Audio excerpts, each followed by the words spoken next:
राज्याचे मुख्यमंत्री जे आहेत याच जिल्ह्याचे आहेत आणि ठाणे म्हटलं की आमचं सगळं नवी मुंबई वगैरे सगळं आहे. मागच्या काळामध्ये मगाशी आमच्या पूनमनी नाव घेतलं की अक्षदा म्हात्रे, ती घटना आमच्या सातत्यानं ज्या काही घटना आता महिलांवर अत्याचाराच्या सुरू आहेत, लहान मुली सुद्धा त्याच्यामध्ये सोडल्या आणि ही घटना एका ठिकाणी नाही आहे. आपल्या ठाणे जिल्ह्यात तर सगळीकडे चाललंच आहे. डकेती चाललेली आहे, लुटमार चाललेली आहे, गुंडाराज चाललेला आहे. महिला सुरक्षित नाही, राज्यामध्ये महिला सुरक्षित नाही. मुख्यमंत्र्यांच्या जिल्ह्यामध्ये तीच परिस्थिती आहे. मग ही सगळी परिस्थिती असताना मुख्यमंत्री आणि उपमुख्यमंत्री सांगतात की विरोधक राजकारण करतात.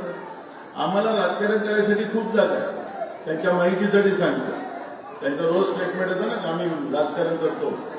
आम्हाला राजकारण करायची गरजच राहिली नाही. आपण तुमचा भ्रष्टाचार उघडकीस झाला, तुमचं सगळं पाप आता लोकांना कळलेलं आहे. आम्हाला खोटं काही सांगायचं नाहीये. आम्ही जनतेला खरं सांगतोय. आज राज्यामध्ये कायदा सुव्यवस्था राहिलेला नाही. माहीममध्ये पोलिसांच्या घरामध्ये 13 पोलिसांच्या घरामध्ये एका रात्री दरोडा पडला. आता मुंबईचं पोलीस म्हटलं तर स्कॉटलंडच्या पोलिसापेक्षा चांगलं पोलीस, गुन्हेगारांना दहशत असलेलं पोलीस.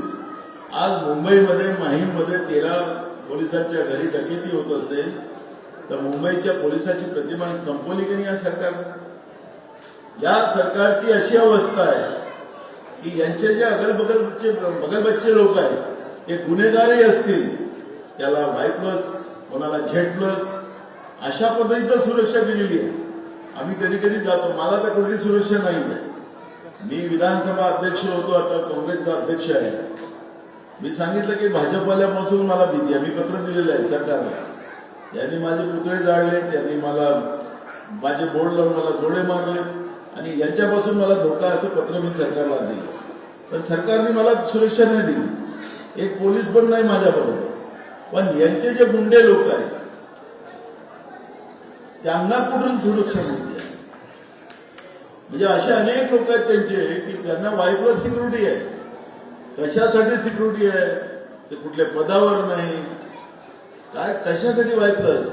आणि तुम्हाला सांगतो की एका Y+ सिक्युरिटीसाठी वर्षाच्या पोटी 10 लाख रुपये खर्च केले जातात. 10 लाख रुपये. आता मला एक सांगा की ही जे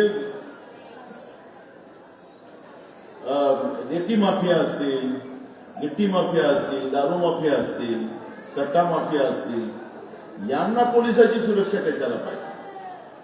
तुम्ही बघा, या मुख्यमंत्र्यांच्या आणि उपमुख्यमंत्र्यांच्या आजूबाजूला सगळे माफिया जमा असतात. आखरी राज्याच्या जनतेला काय समजायला निघाले आणि आम्हाला सांगतात की तुम्ही राजकारण करता.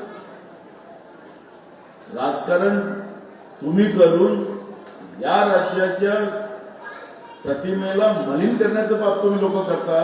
छत्रपती शिवाजी महाराजांच्या महाराष्ट्राला, शाहू फुले आंबेडकरांच्या महाराष्ट्राला तुम्ही संपवण्याचं पाप करताय आणि गुजरातला घाण ठेवताय आणि आम्हाला म्हणतात की तुम्ही राजकारण करताय. आणि म्हणून या सरकारला मी मुद्दामून मुख्यमंत्र्यांच्या जिल्ह्यामध्ये हे वक्तव्य करतोय की सरकारने अजूनही सुधरावं. हे जे गुंडे माफिया ज्यांच्यामुळे आज आमच्या महिला सुरक्षित नाही, लहान मुली सुरक्षित नाही आणि तुम्ही सांगता, ते म्हणतात की आम्ही लाडकी बहीण योजना काढली म्हणून यांना त्रास आहे. आम्हाला काही त्रास नाही. आम्ही याच्यापेक्षा जास्त पैसे देणार. आमचं सरकार जनतेच्या आशीर्वाद, आमच्या भगिनीच्या आशीर्वादानं महाराष्ट्रामध्ये महाविकास आघाडीचं सरकार येणार. कारण की एकीकडे यांनी महागाई वाढवली, या राज्यावर कर्ज लागलं आणि त्याच्यामुळे आमच्या पूर्ण कुटुंबांना उद्ध्वस्त करून टाकलं महागाईच्या याच्यानं. थोडेसे पैसे दिले आणि त्यांना असं वाटतं की आम्ही फार मोठं उपकार केलं. हे ते कारण की आता ते नाही आहेत जिवंत. त्यांचं पण मी सांगतो, प्रमोद महाजन साहेब अटल बिहारी वाजपेयीच्या सरकारमध्ये त्यांना गुडफील झालं आणि गुडफीलच्या नंतर त्यांनी निवडणुका लावल्या. निवडणुका लावल्यानंतर काय झालं? अटल बिहारी वाजपेयी साहेबांचं सरकार पडलं. तसंच यांना गुडफील झालेलं आहे की महिलांना आम्ही दिलेली योजना आहे तसे आपल्या घरून पैसे देतात आहे. तुम्हाला लाईटचं बिल दिलं 4,000 रुपयाचं, आणि तुम्हाला दिले हातात 1,500 रुपये, म्हणजे 4,000 रुपये तिकडून घेतले तुमच्याकडून आणि इकडे तुम्हाला 1,500 रुपये दिले. म्हणजे तुम्ही घाट्यात आहे का तोट्यात आहे?